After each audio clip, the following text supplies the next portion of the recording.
G'day and welcome back to Mitch's Adventures for All. Now, as you've probably seen in a few of my latest videos, I've been driving this car rather than the orange one. So today I thought we'll do a rig rundown and I'll show you what it's all about. It's Mitch's Adventures for All. It's an adventure for anyone. Come on and be surprised. So, once again, I am driving a Great Wall. This was actually the first car I ever bought. It cost me around $5 grand when I got it. It's a 2012 Great Wall V200 2-litre turbo diesel. I've had it since about 2016, but if you were around for the very early videos that I made, you would have seen it back in its original form. Obviously a lot of the last videos as well, none of the front was like this. This is only in the past 2 weeks. But yeah, we'll start from the front. So, much like the Steed, I've got the opposite lock triple loop bull bar. I've got a winch in this one. I've got the King's Dominator Extreme. I do have the pink strap because I thought, why not? 9-inch LED spotlights. I got them from super cheap for like 75 bucks. I don't even know what brand they are. They're pretty good. I quite like them. And I've also got the GME McGrath Foundation pink aerial because it goes with the winch and supports good foundation. So because I've got the single cab model in the V200, I've got obviously along the tray much more tray space. So on the back here I've got a Bothwell 1500 canopy. It's just in raw alloy because I couldn't decide on the colour or anything. Absolute steal of a price. I think I paid about 1900 bucks for it. Travelled down to Melbourne for it, but I was going that way anyway. Yeah, great little canopy, quite enjoying it. And then on the back here, just temporarily, I've got a solar panel, just a strap running through it over a bit of wood. That's so during the day when I'm at work, I'll run the cable through and charge my second battery while I'm sitting there because I'm constantly running the fridge.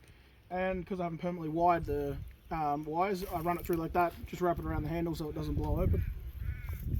Rightio, so this is the passenger side of the canopy. Got my stubby cools up there, different places that I've been to. King's 80-litre upright fridge. I just thought in a canopy it's a bit better to have upright fridge rather than extra weight of the slide coming out and stuff. I believe this is a 700mm drawer. This is where I keep all my tools and stuff, things to like spare parts, work on the car and all that. I've got a random box of stuff up the front here. I made that box myself. Took way more effort than it should have. Got my headboard up here, so that'll be switch box there. Battery monitor, chargers in there, inverters on the other side. So this is the driver's side. Again, all my stuff stuffed in there for camping and all that stuff. I've got a pull-out pantry here. This back drawer here has all of my recovery gear in it. In this one is all my kitchen gear, plates, knives, forks, spoons, all that stuff. I've got a bag of lights here. I do need to find somewhere better to put it. I keep putting that in there, but it keeps flying out. That's the inverter there. And then in underneath it, I've got my compressor, which I need to move because it's really hard to get out. But yeah, that's your driver's side. Righto, so I've pulled a bunch of my stuff out. I tucked my table in at the back there. I have got a ladder in there for a rooftop tent, despite the fact I'm not carrying a rooftop tent at the moment.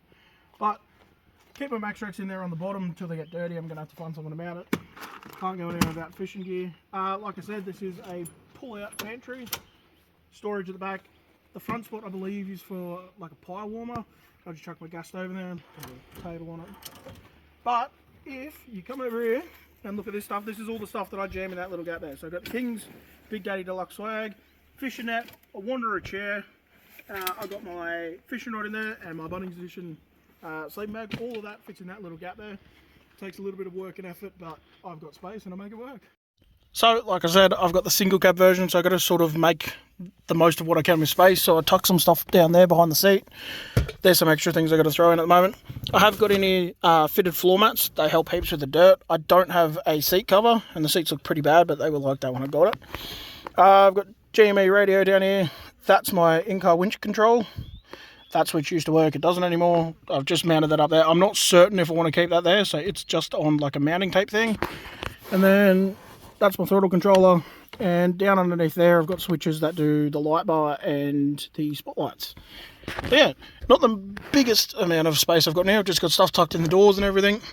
That's my camera mount for when you see me filming stuff and you got facing back to me. That is a Repco branded tyre pressure gauge, solar powered on that, and they just plug onto the wheels. So as I've said like many times before, the whole point of everything that I try and do is I want to do it as cheap as I can. Both everything, everywhere I go, I try to go as many free places as I can, and the build of the car itself, I've tried to get that as cheap as I can. Like I said, I paid exactly $5 grand for this car when I first bought it back in 2016, and I think in total everything that I've put into it, I've probably only put in about another 5 or 6 grand. Yes, there's more things that I want to do that are going to cost me a fair bit more money, but all in all, by the time this car's done, it'll be complete from purchase to finish for under 15 grand. So similar to the last time we did this, run you through a few things that I want to change. If you look over at my rims right now, I've got the standard Great Wall rims on there. I've just wrap decoded them black because I didn't like the standard chromey look. So I'd like to replace them and get some nicer rims.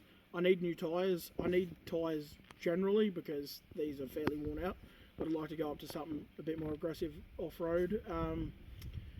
I would like a lift kit because this is actually quite a low vehicle to begin with anyway. With the extra weight and stuff on it, it's much lower. It's a Ford, probably one of the lowest Ford drives that you can get. My light bar that I have on top shit itself a few weeks ago, so I'm going to need to replace that. And I'd like to mount rooftop tent on here. Probably not the rooftop tent I had on the Steed, even though I've taken it off. But I'd like to mount one up there nice and flat to the canopy because rooftop tents are just so much better than sleeping in a swag.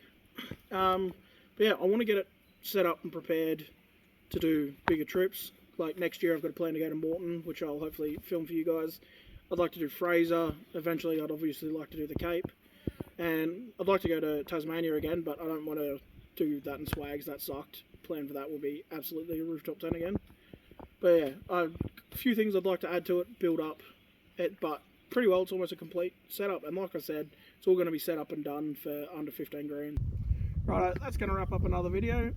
If there's anything you think I should add to the rig, let me know. But until next time, I'll see you down the road.